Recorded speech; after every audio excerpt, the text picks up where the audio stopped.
¿Dónde queda la ciudadanía con todo lo que está pasando con este derecho del referéndum revocatorio, donde las organizaciones que han acudido al Poder Electoral, del Consejo Nacional Electoral, a solicitar su activación, hoy están diciendo que no existen garantías para que mañana pueda efectivamente la ciudadanía manifestarse favorablemente para la activación de este proceso revocatorio? Está con nosotros en estudio Óscar Arnal, profesor universitario y también parte del Movimiento Venezolanos por el Revocatorio, que desde 2021 está en medios de comunicación, en la calle, haciendo el llamado a la activación de este derecho fundamental. ¿Dónde queda la ciudadanía? Y dónde queda también en un contexto donde estos señalamientos se han hecho a través de los medios de comunicación? Vamos a tener en pantalla el portal web del Nacional, www.elnacional.com. Destaca: Diosdado Cabello advierte que pedirá al Consejo Nacional Electoral la lista de firmantes que solicitan el revocatorio contra Maduro. El primer vicepresidente del Partido Socialista Unido de Venezuela se refirió al proceso de referendo revocatorio y advirtió que el chavismo acudirá ante el Consejo Nacional Electoral para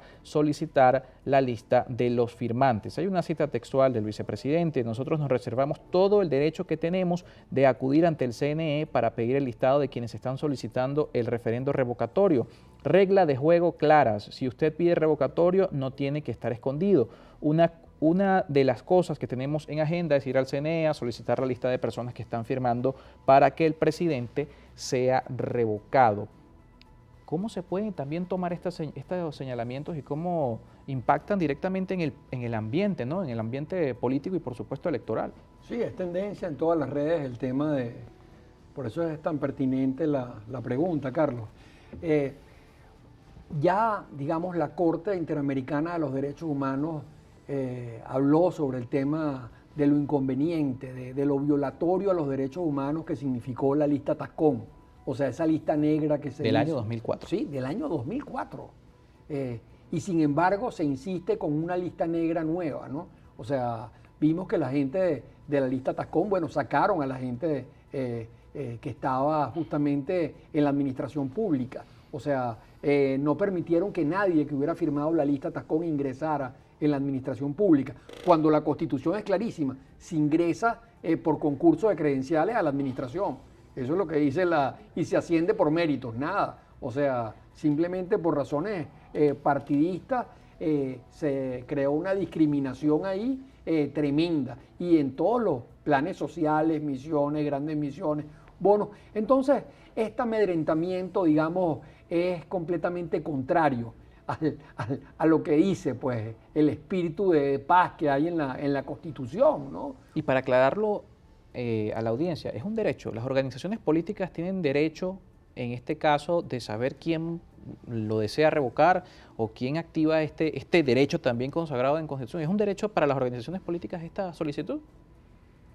O sea, porque dice textualmente: nos reservamos todo el derecho que tenemos de acudir al CNE a solicitar este listado.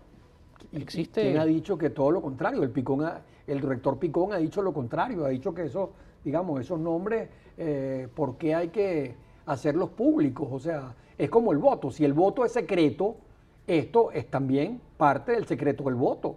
O sea, el voto no se revela por razones elementales. O sea, porque el sufragio es un acto personal, se establece en la Constitución.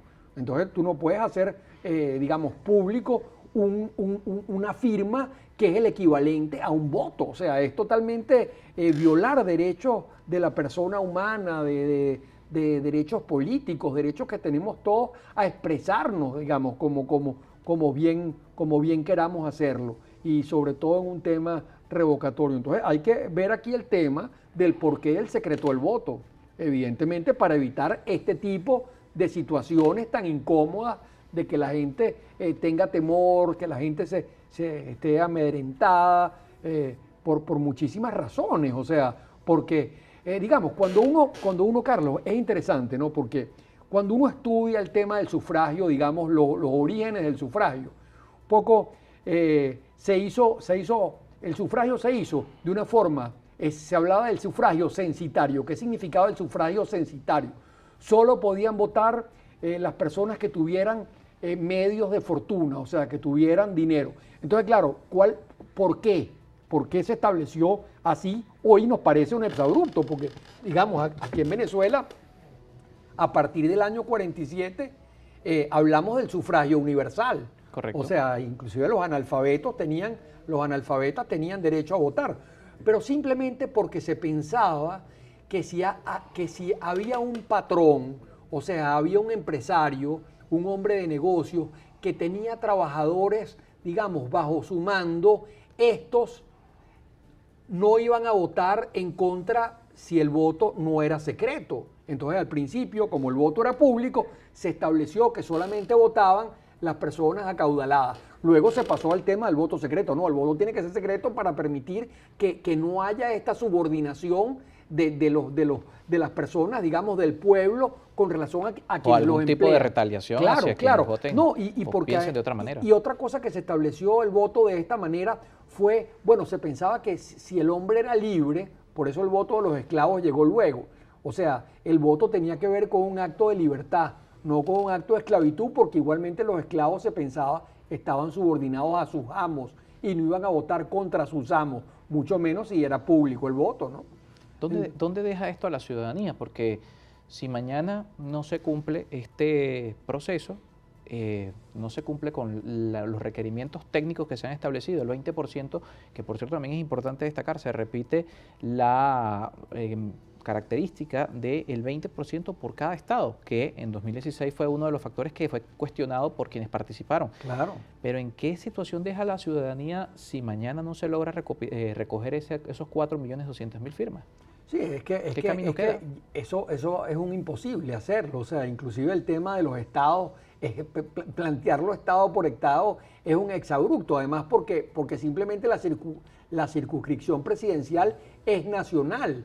Si un presidente tiene todos los votos del estado Zulia y menos votos en el resto del país, pero en el Zulia logra una votación masiva, impresionante, etcétera, es presidente de la República por haber ganado un solo estado, a pesar de haber perdido todos los demás.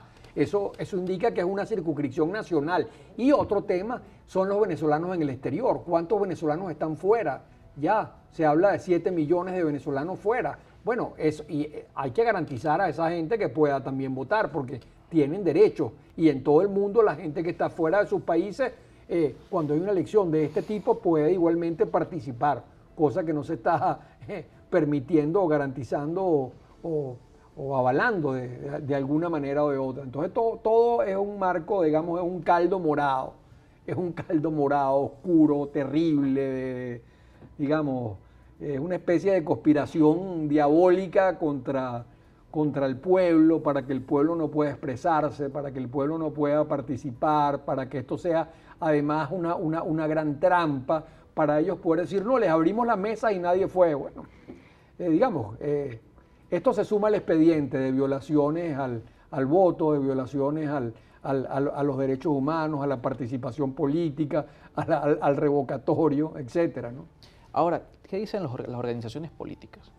Mover, lo ha dicho Nelson Chiti Larroche, que estuvo acá con nosotros en estudio, es un movimiento, no es un movimiento de partidos. ¿No? ¿Qué dicen hoy los partidos políticos? ¿Qué ha podido mover, acercarse, tener contacto con organizaciones políticas y qué visión tienen? Porque hemos visto en algunos medios declaraciones podríamos considerar un poco tímidas de dirigentes políticos, exceptuando tal vez el caso del gobernador del estado Zulia, que siempre lo usamos acá como ejemplo, que ha dicho firmemente que no cuenten con él, que no cree en pajaritos volando.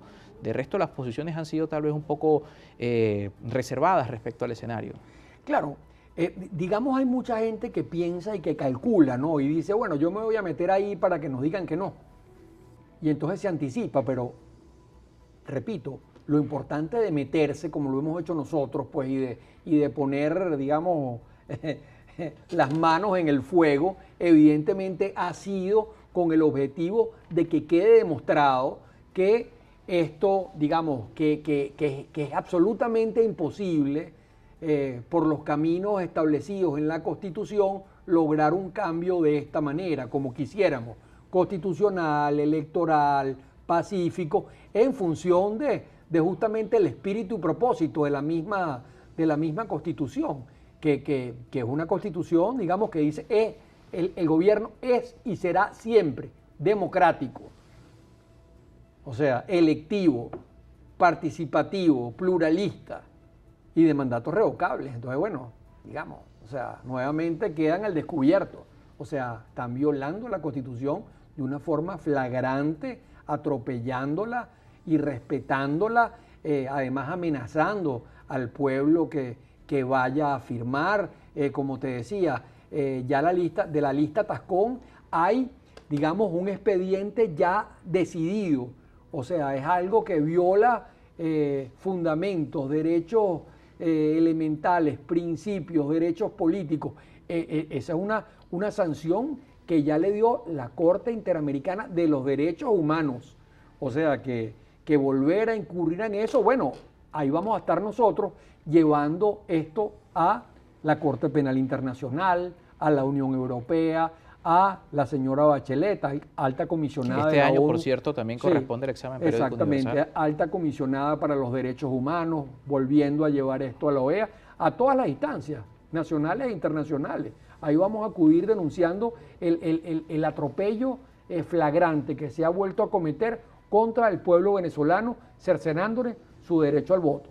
Este año 2022, el escenario electoral podría ser, nos toca despedir por cierto, el referendo revocatorio. Hay quienes en esta visión de un escenario electoral que genere un cambio político en el país, hablaba de la posibilidad de una enmienda también. Hoy con un escenario en el que el revocatorio, por lo menos desde el punto de vista que Mover lo ha venido planteando, parece no ser factible, ¿cómo ve Oscar Arnal, que además es abogado, constitucionalista, la activación de una enmienda que permita también un cambio desde el punto de vista del Poder Ejecutivo en un corto plazo? Bueno, que también pasa, por cierto, por una consulta a la ciudadanía.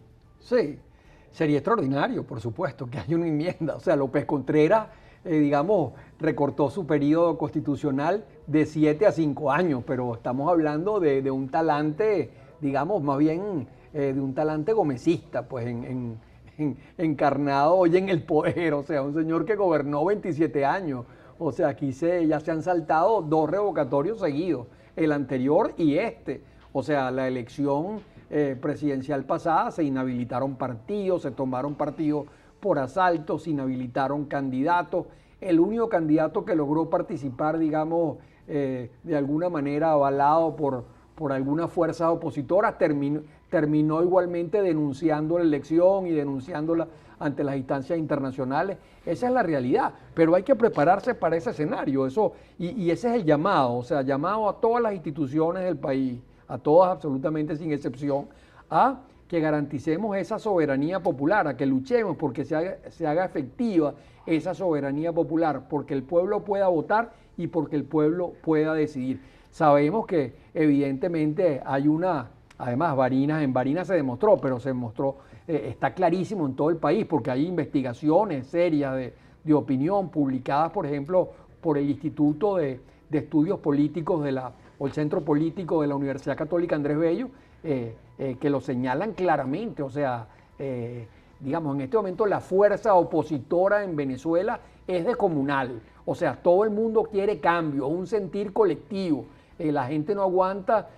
Pero eso quiere decir que la oposición está consolidada o que las personas quieren un cambio, porque también hay encuestas, mediciones de opinión que tienen a todos los líderes políticos del país con un rechazo muy alto. Bueno, ese es el otro tema, ese es un tema excelente que has tocado. O sea, igualmente el país está esperando un nuevo liderazgo, y en eso uno, digamos, que da clases en la universidad y estudia eso, tiene que ver también con lo que decía Max Weber, ¿no? Decía, bueno, en estas etapas aparece un liderazgo, digamos, y explota ese liderazgo, como fue el caso en un momento dado del propio Guaidó, pues que estuvo en 70, 80% de popularidad. Claro, luego con la maquinaria de desfiguración y de gubernamental, evidentemente que eso lo soportan pocos, ¿no? Pero esa es la realidad y va a suceder nuevamente. O sea, algún líder podrá encabezar un movimiento que pueda capitalizar ese entorno, ese descontento y ese deseo de cambio que hay. O sea, es lo natural que sucede en Venezuela. Profesor, muchísimas gracias por acompañarnos esta tarde. Oscar Arnal estuvo con nosotros, vocero también del Movimiento Venezolanos por el Revocatorio. Al regreso hablamos de otro tema, las mafias del combustible. Ha sido una denuncia que el Ejecutivo Nacional, en la presentación de su mensaje anual y también la memoria y cuenta correspondiente al año 2021, ha hecho mención que este año se va a erradicar, y sobre este tema vamos a conversar con Iván Freites al regreso de la pausa.